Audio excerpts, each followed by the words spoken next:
So hello everyone, in this video tutorial we're going to learn Google Ads phone call conversion tracking.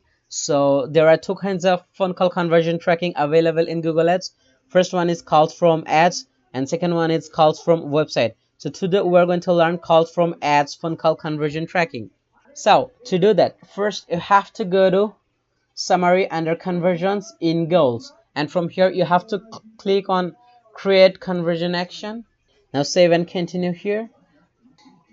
Phone call lead, create conversion, calls from ads. Now if you want to change the setting of this conversion, you can do that from here, edit settings. So you can change the conversion name from here, and this is conversion value. If we select this option with the $1, which means when someone calls us from the ads, Google will count that calls as a $1 conversion. If we make it 10 and someone calls us from the ads, Google will count that calls as a $10 conversion. So I'm keeping it 1.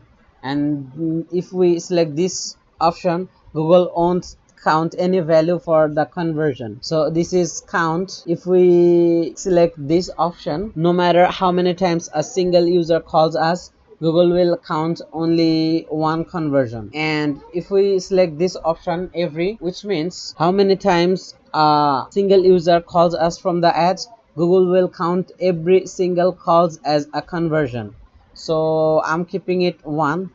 And this is the call length. If we keep it 60 seconds, then if someone calls us from the ad and talk to us for 60 seconds, then Google will count that as a conversion.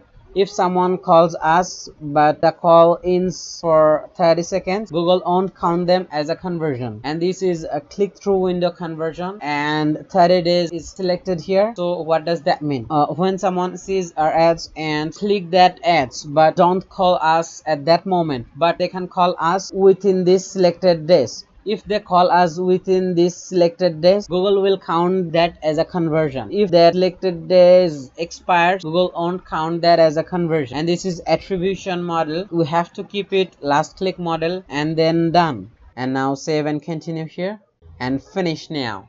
So that's it. Our phone call conversion creation is done. Thanks for watching the whole video. We'll see you in the next one. Bye for now.